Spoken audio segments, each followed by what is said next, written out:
Հունիսի 10-ի լույս գիշերը անհայտ անձինք վանդալիզմի են ենթարկել քաղաքի խորհրդանիշներից մեկը՝ Մայր Հայաստան հուշահամալիրը։ Նրանք պոկել ու գողացել են հուշահամալիրի ներքևի հատվածում քարե պատվանդանների վրա ամրացված հերոս քաղաքների անվանումների ոսկե տառերը։ Ուղղակի զարմացանք էդ կսեմդիկ ինչ մատերիալ է, որ պոկել են, թե ով է պոկել չի դա։ Այս մասին իրազեկող տեսանյութ է տարածել Գյումրու համայնքապետարանը։ Կատարվածը նկատել են համայնքապետարանի կոմունալ ծառայության աշխատակիցները, ովքեր վաղ առավոտյան տարածքում կանաչապատման աշխատանքներ են իրականացրել։ Տառերը պոկելու հետևանքով քարերը վնասվել են, դրանց վրա բացվել են մեծ անցքեր։ Քիչ անց տեղեկություն է ստացվել, որ պոկված տառերը գտնվել են։ Հերոս քաղաքների անվանումների տառերը նետված էին տարածքում տեղադրված աղբամանների մեջ։ Տառերը մեկ առ մեկ հանվել են, շուտով դրանք կրկին կամրացվեն իրենց տեղերում։ Գյումրու քանդակագործության ազգային պարկ թանգարանի վարիչ Արթուր Գևորգյանը մեկ բառով է որակում կատարվածը՝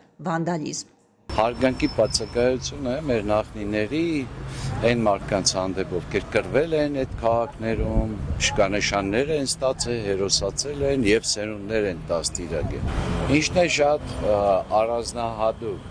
հնգատեւ աստղերը թողել է, քաղաքներն է ոչնչացրել։ Այն, որ կատարվածը պետք է համապատասխան արձագանք գտնի իրավապահ մարմինների կողմից, իսկ կատարողներն էլ ստանան համապատասխան պատիժ, Արթուր Գևորգյանը երկընտրանք չի տեսնում։ Չի կարելի Մայր Հայաստան անունով հուշահամալիրում, որը համայն հայությանն է վերաբերում, կապ չունի այդտեղ որ քաղաքների անունն է գրած, նման բան անել, չի կարելի մեր նախնիների արածի կողքին նման բան անել։ Գյումրու համայնքապետարանն էլ իր հերթին դեպքի առթիվ պաշտոնական հաղորդում կներկայացնի ոստիկանություն։ Ալա Բաղդասարյան, Խան Հովհաննիսյան, ժամը լրատվական։